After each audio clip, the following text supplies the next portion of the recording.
Mas na verdade esses 8 dias querem indicar a eternidade. Isso quer dizer que nós, enquanto caminhamos neste mundo, nós só iremos viver plenamente a alegria desta noite santa do paraíso, da comunhão com Deus. É assim que nós devemos ser movidos para a alegria plena. Alegria que nós já começamos a experimentar aqui, em especial por meio das liturgias da igreja, que são a ação do Espírito Santo de Deus, e certamente ação esta dentro da autoridade da igreja, dada pelo próprio Senhor. Então este é o primeiro momento, conclusão da oitava de Natal. O tempo do Natal vai até o próximo domingo, com a festa da Epifania do Senhor, também conhecida como a festa dos Reis Magos. Depois desse dia que poderemos então desfazer e guardar o nosso presépio. A outra realidade é um fato. Foi uma convenção do Papa Gregório, que é o calendário gregoriano, que nos faz entender que hoje é o dia 1º de um novo ano, um ano civil, uma nova contagem.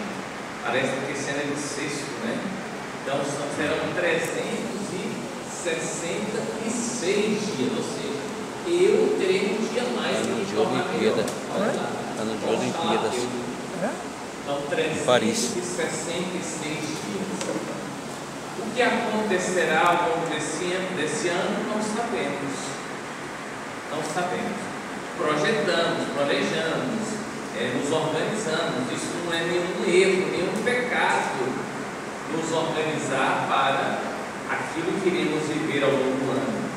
E uma das realidades de nossa organização é a confiança em Deus e crer que Ele agirá em nosso favor. É por isso que pedimos preces quando vamos fazer alguma coisa, né? É por isso que nos colocamos nas mãos de Deus, acreditando que, embora nós devamos agir para o bem nosso dos outros, embora nós estejamos sempre dispostos a construir o melhor, é se entender pela fé que nós precisamos confiar em Deus. E fé é algo interessante, é um dom, é uma virtude teologal, é Deus quem nos deu. A fé é de suma importância porque a fé nos faz ver aquilo que aos olhos humanos está invisível. Por isso que pedimos, por isso que cremos, por isso que clamamos, por isso que suplicamos reiteradas vezes crendo. O grande arquiteto catalão Gaudí, ele idealizou o que nós conhecemos hoje como o Templo Expiatório da Sagrada Família em Barcelona, uma obra monumental que está prestes a acabar, tem mais de 100 anos. E são 3 fachadas, uma delas é a fachada do Nascimento. E lá existem 3 grandes portas. Uma dedicada a São José, que é a porta da esperança, a central, a porta da caridade, que é dedicada a Nosso Senhor Jesus, e a terceira porta dedicada a Nossa Senhora é a porta da fé. Ela foi a mulher da fé.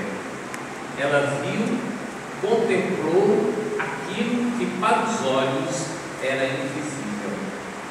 E assim nós vamos entendendo que, concluindo o Natal, nós precisamos concluir aos pés da mãe.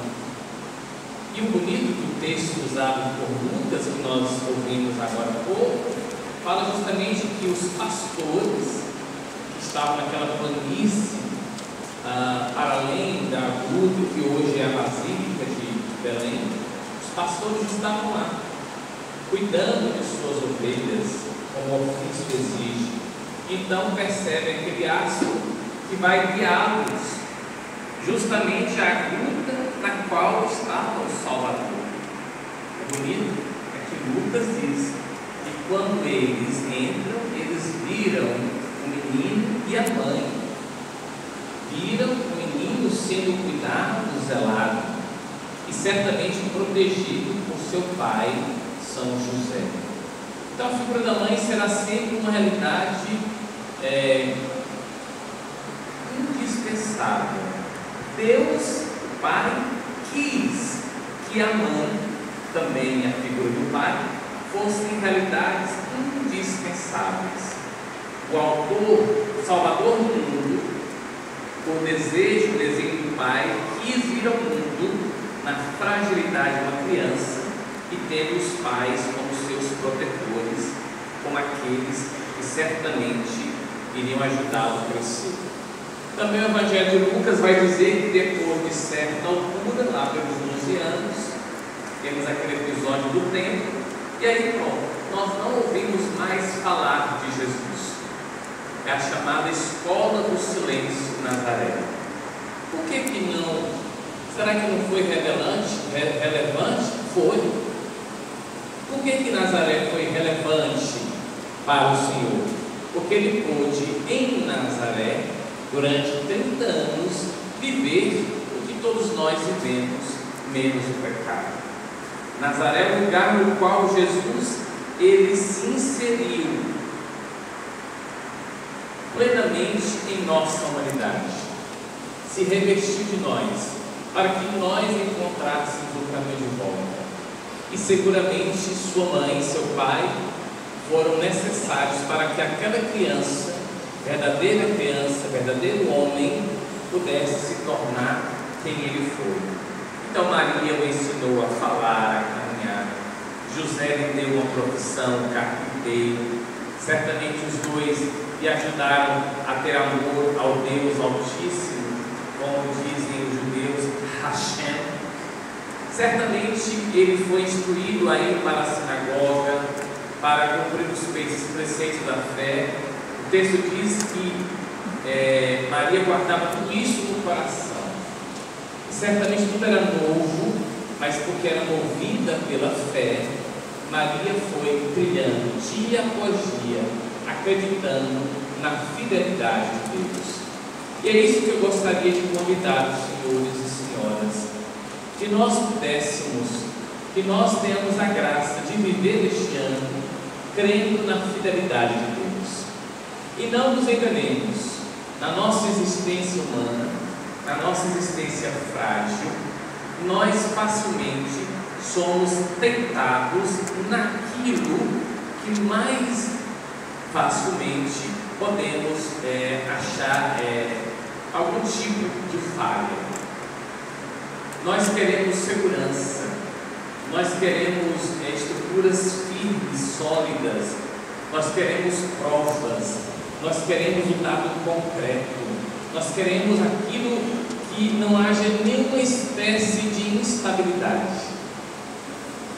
O humano nos oferece isso e aquilo, só que mesmo aquilo que o humano nos oferece carece dessa estrutura inabalável. Vejo, por exemplo, agora mais um evento sísmico no Japão que deixou tantos que ainda estão muito atormentados. Ou seja, no mundo nós encontramos figuras que nos inspiram estabilidade, mas estas figuras também são limitadas. E a nossa sede, então, desta realidade estável deve ser depositada em Deus. Maria foi modelo disso. Ela creu que Deus nunca lhe abandonaria. Por isso que o sim de Maria, dado antes do nascimento, já foi um sim posto à prova.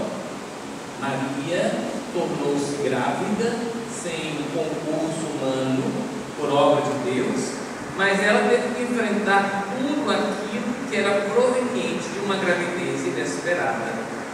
Mas ela se manteve firme e, por ação providencial de Deus, encontrando um homem justo, fez com que aquela criança, não sua, tornasse sua. sua, ao ponto dessa criança vir a chamá-lo de pai e ele chamar a criança de filho.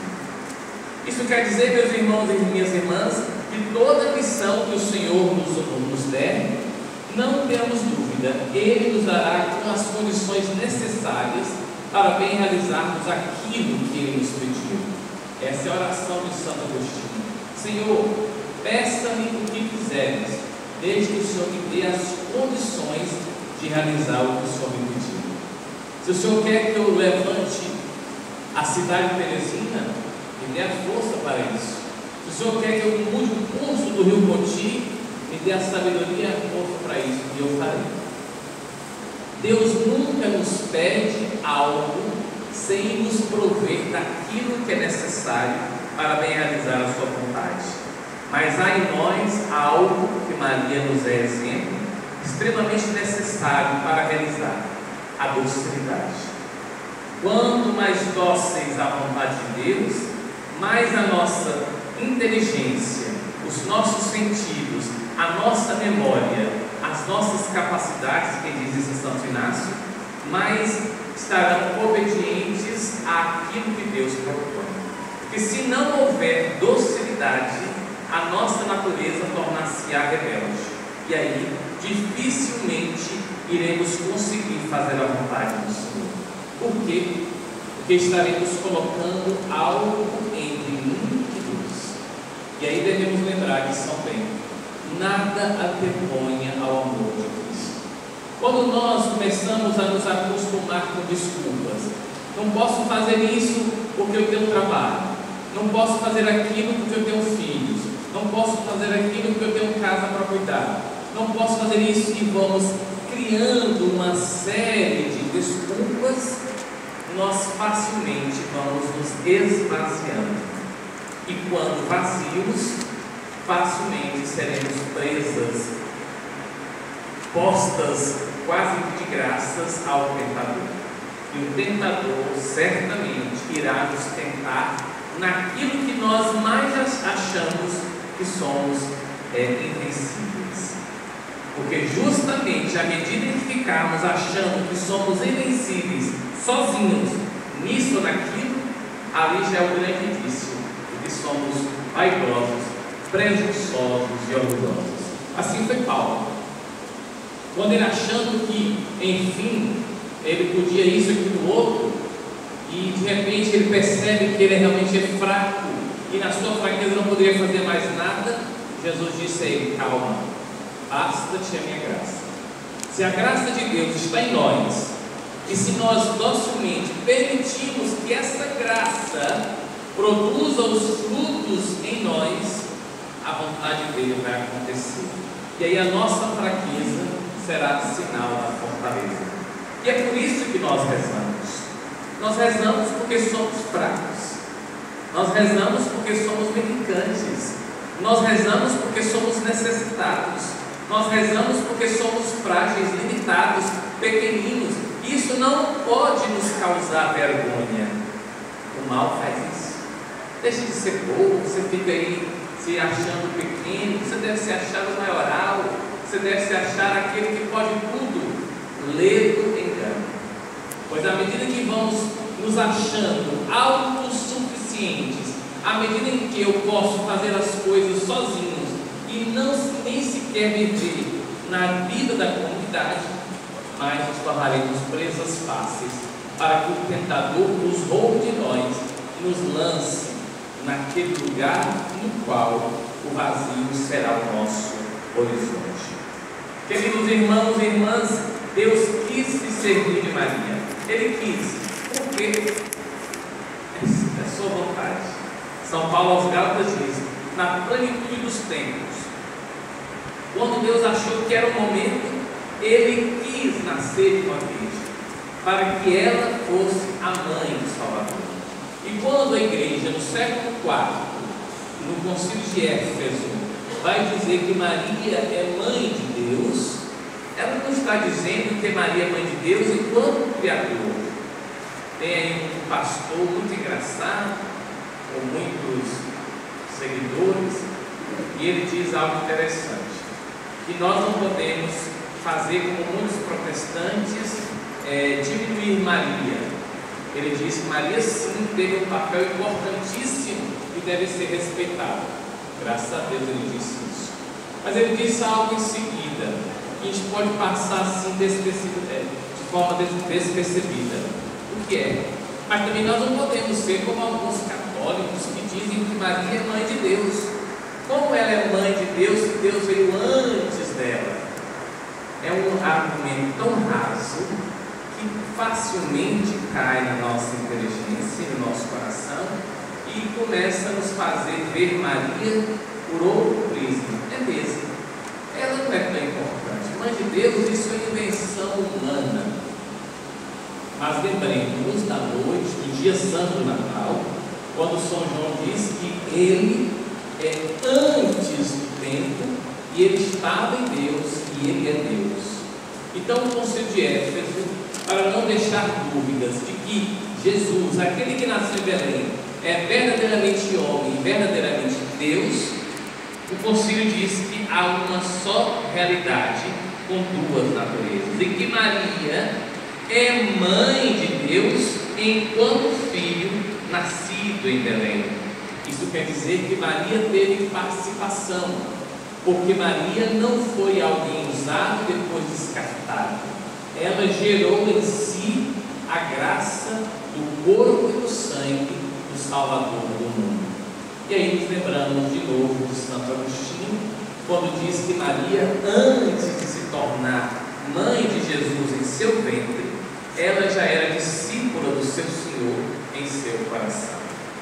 Rogo a Deus a nós isto, que nós possamos, ao longo deste ano, nos tornar discípulos e discípulas do Senhor em nosso coração. E que, discípulos dele no coração, possamos escutar sua voz e que nós sejamos dóceis à sua vontade. Problemas enfrentaremos, certamente, decepções, frustrações, medos, dúvidas, inquietações, com certeza. Pensaremos nisso, naquilo outro, muitas vezes. Mas a alegria que sentiram os pastores foi de estar próximo do Senhor. Por isso a fé cristã é um encontro, é a fé do encontro. Precisamos nos encontrar com o Senhor sempre. E quando acharmos que nós já o encontramos, perceberemos a novidade, porque Ele sempre se reapresenta a nós. Não percamos o primeiro amor, aquele primeiro entusiasmo dos grupos de orações, naqueles momentos da efusão do Espírito Santo que nos moveu a querer ser mais para Deus e para os outros.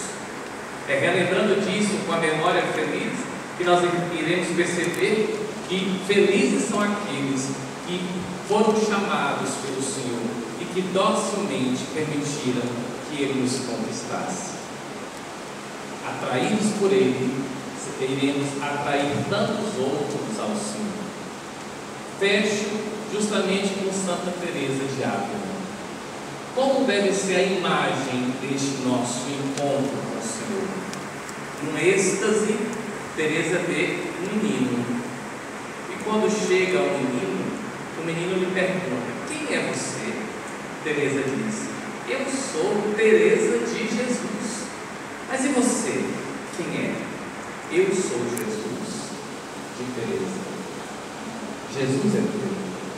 Não perca a alegria de viver com Ele. E à medida em que vamos percebendo que o Senhor é nosso, nós iremos ver que Ele é fiel e que Ele jamais nos abandonará. Eu lhes asseguro, nosso ano será venturoso, mesmo com sobressaltos. O amor sempre vencerá, porque o nosso Deus é o Deus do céu. Louvado seja nosso Senhor Jesus Cristo. Para sempre seja louvado. Creio, Senhor.